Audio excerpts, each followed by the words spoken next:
संसार में ऐसा कोई पर्वत नहीं जो इतना ऊंचा हो कि मनुष्य उसके शिखर तक पहुंच ना पाए, उसे लांघ ना सके। इस संसार में ऐसा कोई सागर नहीं जो इतना गहरा हो कि मनुष्य उसके तले को छूकर पुनः लौट कर आ ना सके। एक छोटी सी बूंद पर्वत के शिखर पर पिघल कर बहने लगती है और देखते ही देखते वो महानदी गंगा में परिवर्तित हो जाती है। कारण क्या है? कारण है प्रयास, प्रारब्ध नहीं। ये प्रयास ही निश्चित करते हैं आपका प्रारब्ध क्या होगा। ये सारा खेल प्रयास और प्रारब्ध का ही है। आपके जैसे प्रयास होंगे वैसा प्रारब्ध आपका होगा। और यदि आपके ये प्रयास ये ऊंचे हो तो प्रारब्ध को तो आपके समक्ष झुकना ही है। क्यों? कई बार मनुष्य अतीत को देखता है, आज अहंकार में भर जाता है। कभी वर्तमान को देखता है, भविष्य के विषय में सोचता है, मद में चूर हो जाता है। क्यों नहीं समझ पाता एक सरल सी बात? ये सृष्टि जो है, ये सृष्टि एक चक्र है जो बार बार आपको दोहराएगी, कठिन से कठिन परीक्षाओं पे आपको उतारेगी, जिस पर आपको उत्तीर्ण होना ही है। जो कल था वो आज नहीं है, ये सभी को ज्ञात है। जो आज है वो कदाचित कल नहीं होगा, ये भी आपको मानना होगा। एक मुस्कुराहट के साथ आपको शांत रहना है और कभी भी इस मन में अहंकार उत्पन्न होने नहीं देना है। बनिए उस हिमखंड की भांति। कदाचित वो इसलिए इतना ठंडा रहता है क्योंकि उसे ज्ञात है वो कल जल के रूप में था, आज बर्फ के रूप में तो है, किंतु कल पुनः वो जल के रूप में ही जाएगा। स्वयं को शांत रखें। कदाचित आज आप सफलता के शिखर पे हो, कदाचित ना। आपको हर एक दिन अवश्य देखना है। बस निरंतर प्रयास करते रहिए, हर परिस्थिति के लिए सज्ज रहिए और इसे संतुलन मिला है। आपका कल हो आज या कल, आपके अच्छे दिन हो या बुरे दिन, सब पवित्र हो जाएंगे। संसार में कई बार ऐसा होता है, हम बड़ी समस्या में होते हैं, विपदा में होते हैं, और वो लोग जो हमारे समीप होते हैं, हमारे अपने होते हैं, वो हमारा त्याग कर चले जाते हैं। हम ऐसे में दुखी हो जाते हैं, निराश हो जाते हैं, फिर स्वयं चलकर उस समस्या से बाहर आते ही हैं। अब परिस्थिति चाहे जो भी हो, वो लोग जिन्होंने ऐसे समय पे आपका त्याग किया, उनसे क्रोधित होना, उनसे रुष्ट होना, ये अनुचित है। मैं तो कहता हूं कृतज्ञ रहिए। मैं तो कहता हूं उन्हें धन्यवाद कहिए कि उन्होंने ऐसे समय पे आपका साथ छोड़ा जब आपको उनकी सबसे अधिक आवश्यकता थी।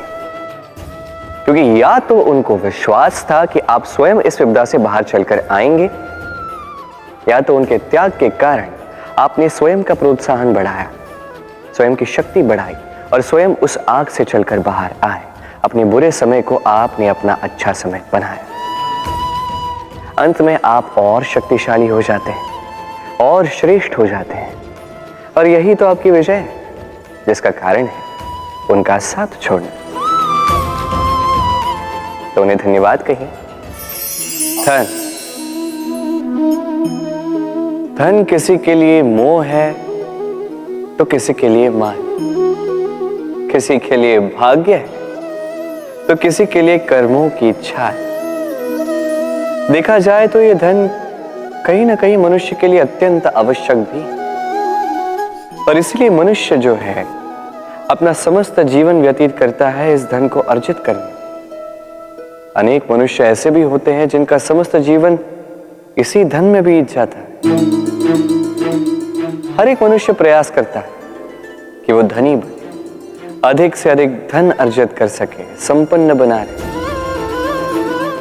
और ऐसा क्यों ना?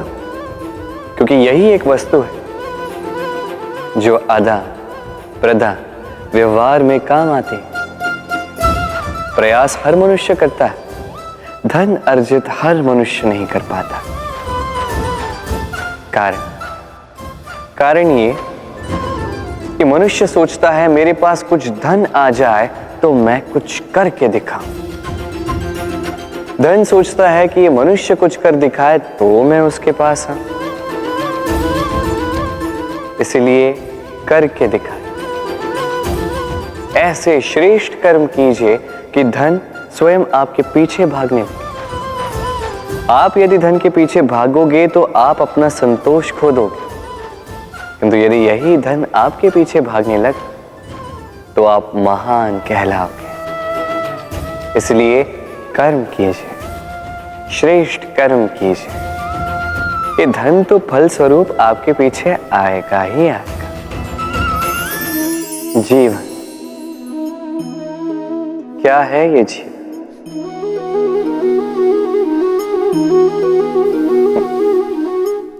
ये प्रश्न सबके मन में आता है। सबका मन इसी प्रश्न से चिंतित रहता है क्या ये जीवन? इसका उद्देश्य क्या है? करे क्या इस जीवन में? क्या ये जीवन कुछ पाना है या ये जीवन कुछ खोना है?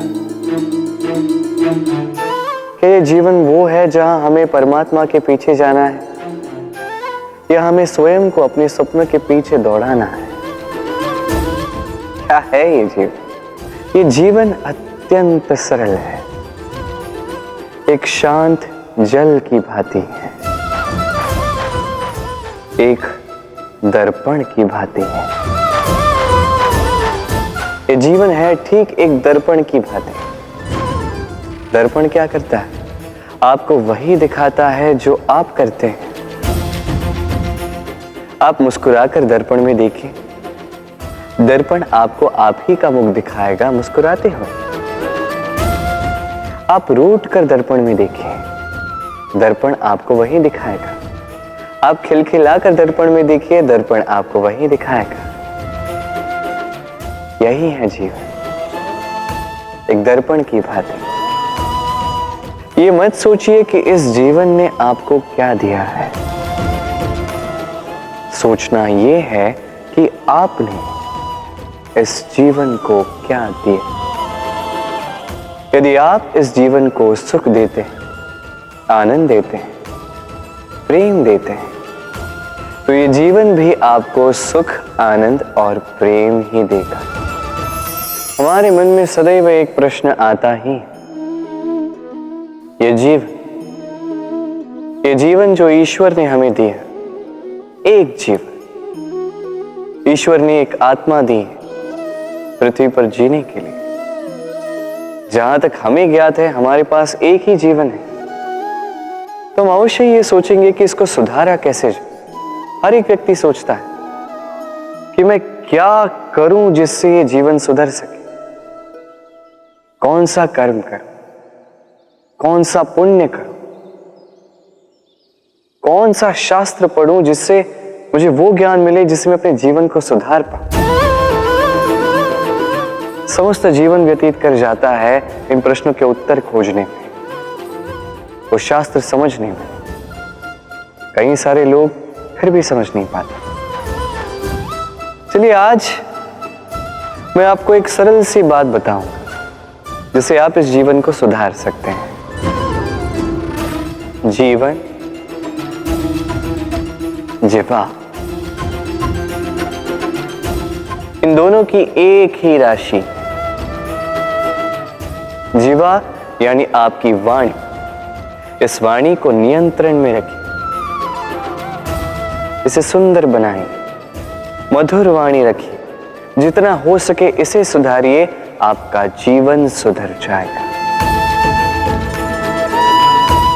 क्योंकि वाणी ये होती अत्यंत शक्तिशाली,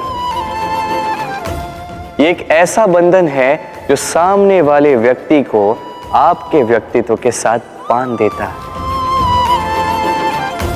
तो इस वाणी को सुधारिए, इसे सुंदर बनाइए, आपका जीवन अपने आप ही सुंदर हो जाएगा।